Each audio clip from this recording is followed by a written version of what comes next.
अस्सलाम वालेकुम दोस्तों, मैं हूं आसिफ अली खान। पेरेंटिंग सीरीज में एक बार फिर आप सबको खुशामदीद। आज का सवाल जो आपकी तरफ से हमें मौसूल हुआ वो ये कि बच्चों को शह देना किस कदर नुकसानदेह है, या अक्सर वालिदैन जो है वो इस हवाले से परेशान होते हैं कि वो किसी काम के लिए बच्चों को मना करते हैं, लेकिन घर के दीगर अफराद जो है वो बच्चों को शह देते हैं, जैसे दादा दादी, नाना नानी। अब वालदा ने कहा कि अगर आप ये काम नहीं करोगे तो आपको मोबाइल फ़ोन नहीं मिलेगा। ऐसे में दादा दादी या नाना नानी कहते हैं कि कैसे नहीं मिलेगा, हम दिलवाएंगे। अब बच्चा ऐसे में क्या करता है, शह में आ जाता है कि भाई मुझे तो कोई सपोर्ट कर रहा है। ऐसे जो जुमले होते हैं, ख़ास तौर पे ये बड़ों के जुमले जो होते हैं, दादा दादी या नाना नानी या घर के दीगर अफराद भी हो सकते हैं, ये वालिदैन को बड़ा तंग करते हैं और वालिदैन कहते हैं कि बच्चों को शह मिल रही है। अच्छा, ऐसा भी होता है कि वालदा किसी काम के लिए मना करती हैं और वालिद शह देते हैं। वालिद किसी काम के लिए मना करते हैं और वालदा कहती है नहीं, आप कैसे मना कर सकते हैं, मैं हूं ना अपने बच्चे के साथ। ऐसे में बच्चा जो है वो अपने आप को बहुत बड़ी तोप चीज समझने लग जाता है और वो फिर जो उसको अहकामात दिए गए होते हैं उसको वो हवा में उड़ाने लग जाता है। अच्छा, वालिदैन जो मेरे पास कंप्लेंट्स आती हैं तो ज़्यादातर तो वो बड़ों से रिलेटेड आती हैं कि कोई दादा दादी नाना नानी जो है वो शह दे रहे हैं। अब ऐसों को कैसे डील किया जाए? तो कुछ लोग ऐसे में क्या करते हैं कि बच्चों को शह मिल रही होती है, बच्चों की अच्छी तरबियत के लिए वो अपने ससुर से या सास से लड़ने भिड़ने चले जाते हैं, उनसे तर्क कलामी करते हैं कि आपकी वजह से हमारे बच्चे बिगड़ रहे हैं। देखिए, ये काम कभी भी इस तरह ना कीजिए। अगर आपको लगता है कि आपकी फैमिली में जॉइंट फैमिली सिस्टम है और वहां पर ये प्रॉब्लम क्रिएट हो रही है कि शह मिल रही है बच्चों को, तो ऐसे में लड़ना झगड़ना इज नॉट द सोल्यूशन। ऐसे में क्या करना होता है, आपने सबसे पहले कुछ उसूल बनाने होते हैं। मिसाल के तौर पे बच्चे के पढ़ने का एक उसूल है कि 5 बजे बच्चा पढ़ेगा, 5 से 6 बजे तक। ये आपने एक उसूल बना लिया।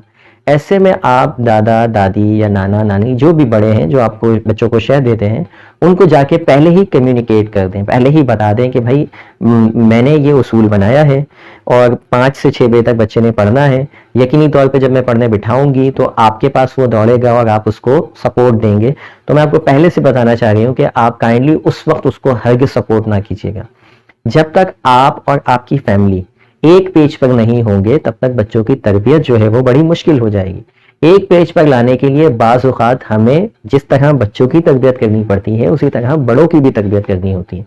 बड़ों से लड़ना झगड़ना नहीं होता, या उनको कोसना नहीं होता, या उनको बुरा समझना नहीं होता कि इनकी वजह से बच्चे बिगड़ रहे, बल्कि यहाँ पर आपको थोड़ा सा समझदारी का मुजाहरा करना होता है as a father, as a mother, कि आप जाके बड़ों को भी साथ साथ जो है वो गाइड करते हैं। क्योंकि एक बात याद रखिए, वो जो थोड़ा सा बच्चे के सर पे हाथ रखते हैं ना, वो सिंपैथी में रखते हैं। वो जो शय देते हैं वो सिंपैथी में देते हैं। उन्हें लगता है बच्चे के साथ आप कोई जुल्म कर रहे हैं, तो उनका इंटेंशन हमेशा पॉजिटिव होता है। वो ये काम अपनी मोहब्बत में कर रहे होते हैं या मोहब्बत के हाथों मजबूर होकर कर रहे होते हैं। और जो थोड़े से उम्र रसीदा होते हैं, इनके जो इमोशंस होते हैं, इनको अपने इमोशंस पे भी कंट्रोल कम होता है क्योंकि उम्र ज्यादा हो चुकी होती है। तो इनको नेगेटिव ना लीजिए, बल्कि इनको पहले से कम्युनिकेट कीजिए, इनको गाइड कीजिए कि भाई ऐसे नहीं चलेगा, ये उसूल हैं हमने बनाए हैं, इसमें बच्चे की बेहतरी है, आप हमें सपोर्ट कर। जब आप इस तरह से उनसे कम्युनिकेट करेंगे तो वो कभी भी शेयर नहीं देंगे। हम क्या करते हैं, every problem is a communication problem. हम कम्युनिकेट करते ही नहीं हैं, हम अंदर ही अंदर कुड़ते रहते हैं, जलते रहते हैं, गुस्सा होते रहते हैं और फिर किसी दिन फट जाते हैं और सारा गुस्सा अपने बड़ों पे निकाल देते हैं। इससे क्या होता है कि हमारे यहाँ रिलेशनशिप फिर जो है वो खराब हो जाती है अपने बड़ों से। तो इस रिलेशनशिप को खराब करने से पहले आप उनको बेहतर तरीके से, अच्छे तरीके से कम्युनिकेट कर दें विद रिस्पेक्ट, तो आपका ये मसला यकीनी तौर पर हल हो जाएगा।